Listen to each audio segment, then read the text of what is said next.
Content Warning is a game that took the survival aspect of Lethal Company and brought the content creator aspect of YouTuber's Life or PewDiePie Tuber Simulator and made it into one game. What is this game? How did a game that just released that went under everyone's radar blow up? And how is this one of the most genius game releases of all time? The game is simple. It has 4 steps that are easy to follow. Step 1, go down to what is called the old world. 2, film something scary and freak out over it. What is that? 3, upload the video to YouTube. Wait, sorry, it's called SpookTube. And 4, go viral. Now, the concept of go somewhere and get stuff sounds very similar to Lethal Company, but this game is way more cartoonish, and for what I'm seeing, it's acting more of the realm of a Roblox tycoon. What? Bro, what are you talking about, man?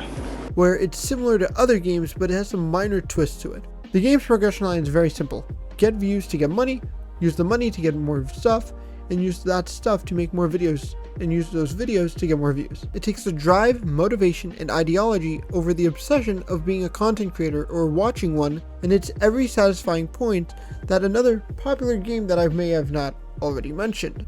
Lethal Company. I'm sorry, you're right. Instead of focusing on fear and suspense, this game focuses on comedy and funny moments. Joe, do some of the intro. Hola, como se casa la puerta? Hello, welcome to Channel 5 News. I hope everybody dies in a house fire. You're welcome. I hate everybody here. This game's graphics are drastically different from any games that I've recently seen, but this game uses its goofy cartoony style to its advantage. This cartoony style supports every aspect of this game. This perfectly complements the feel of the game, which is something I haven't seen in quite a while. The game's objective has the same objective as YouTube does in real life, to get to the point where you can take your camera out in public, making a video at a haunted house or escape room, or even the matter of just making videos and using the money from the videos to make even better videos. Hey, doesn't that sound kind of familiar? Please put your right hand on this cash.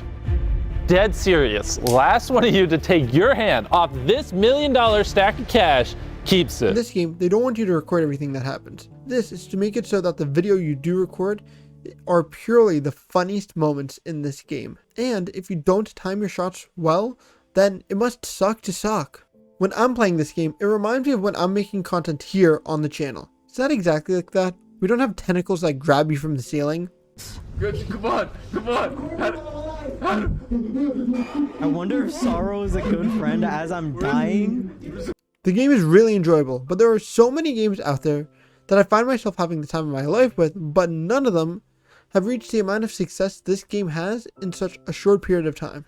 How did a no-name company that no one has ever heard of do something like this? Simple answer, what I just said was false. Landfall, the developers of Content Warning, have been in the game development world for quite a while. They're also the developers of games such as Totally Accurate Battle Simulator, Cluster Truck, and Stick Fight. So, they aren't new to the gaming industry. They've been around since 2016. So, what has changed? Why has this game blown up so fast in the last week compared to the other games developed by the same company? When looking into this game for the video, I knew that this game company had some experience with making games. So, this company knew that no good game is successful without marketing. The more you market, the better a game typically does. So, what did they do? They made a ton of different posts about this game, showing it off on social media non-stop. That's what I would have said if it was true, but this one post showing the official trailer that was released on release day is the only post I'm seeing from this company. Every post that I'm seeing is people playing the game. Instead of following the usual strategy of posting like a madman, they took the most unconventional route they could have done and did the exact opposite. The rule of thumb is simple. The more people who see a game, the more people who will play it. But they only announced this game on release day. Or maybe it's because the game is free. Something that if bigger companies like Pokemon did would cost them millions. The game being free isn't what made the game blow up. There are so many free games on Steam. Let's take the Finals, a game that I made a video on in the past as an example. They marketed the heck out of this game and made it free. And the game is still free to this day, but yet Content Warning already has 200k congruent players in just 5 days, which is better than the Finals. And the game's not even free anymore. It was only free for 24 hours. It could be what I thought when I first started this video. It's a game similar to Lethal Company and is just piggybacking off of the success of a previous game. You know, the game is kinda similar. Is it because it has silly graphics? Is it because they stole the day cycle system from Lethal Company? Or maybe it's because it has proximity chat, something that a game has never done before. Or maybe it's exploring an area filled with monsters trying to kill you. On the outside, if you look at both these games, not looking at how the games act in the sense of what you're trying to do, or even what your goal is, they are one and the same, but let's look at both of these games deeply. In Lethal Company, every world's atmosphere is toxic and you have a limited amount of time to collect things to sell. It's a post-apocalyptic society where if you don't succeed, you die. You have nothing to gain, but everything to lose. Do well and continue to work and explore. Fail and you die. In Content Warning, you live in a content house where you live, edit, and upload. Your goal is simple. Create the best content that you can make as a content creator. You and up to 3 friends can go down to the world underneath, where instead of just seeing a vibrant area, it's in black and white. And it's not just the terrain that is in black and white, it's also the weird creatures that inhabit this weird world. They are also just black and white creatures. While you're down there, you record what you see and upload it to SpookTube and reap the rewards. Lethal Company is a game where the company is rewarded. But in Content Warning, it's a game where you, the individual, the content creator, is rewarded. These games do have similar elements, but they do complete opposite things. But I really don't think that's the case. Now, there's something very unique about this game. And this one small, unique game mechanic that isn't revolutionary changed the game because how they did it was genius. And it could be the marketing strategy of this game and why it's so big.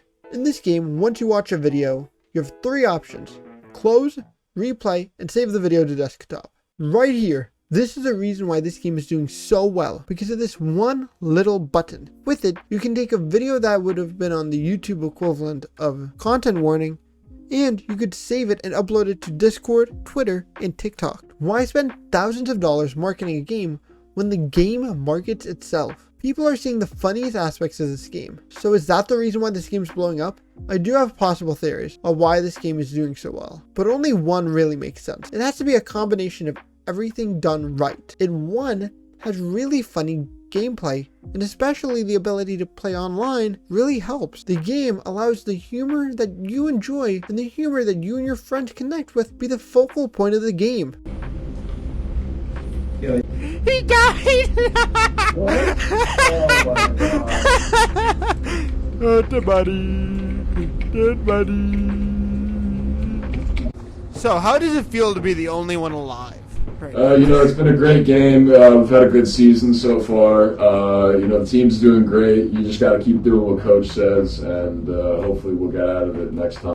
You are the focus of this game. 2, having the game being free for a relatively short period of time made the game easy to pick up without any strings attached. And if you wanted to play with your friends and they got a free copy, that forced you to buy one, allowing them to make money off of that. 3, making a game within a genre that recently has been created with twists on it allows you to make a new game with a completely new feel to it, but also allows it to stay relevant. And 4, they let the game speak for itself. This right here is what drew me in. Instead of hyping up a game and then it being a flop like Zenith the Lost City, instead of saying, hey, our game is the best game in the world, and then making an absolute dud of a game, they made an amazing game and just let people show it off because it showed that the people liked it and it showed the value within this game. Having little to no marketing made this game a mystery. No one knew that this game was coming out and no one knew what this game was. The game made it so that sharing clips was extremely easy. They could have spent millions of bucks and they would never have gotten results like this. They allowed everything that makes a game succeed and took so many little things that made a major difference. This game was being spread out through so many platforms. Now, I didn't really hear about this game through social media because when it was announced, I was swamped with graduation and didn't really have time to play it. Even then, the speed of growth on this game is so unreal to me. For me, this game connects to me on such a deep level. This game shows you what it's like to become big on a platform by just having a goofy time with your friends. Or maybe it's like Lethal Company, and it will lose 3/4 of its fan base. Anyways, roll the end card.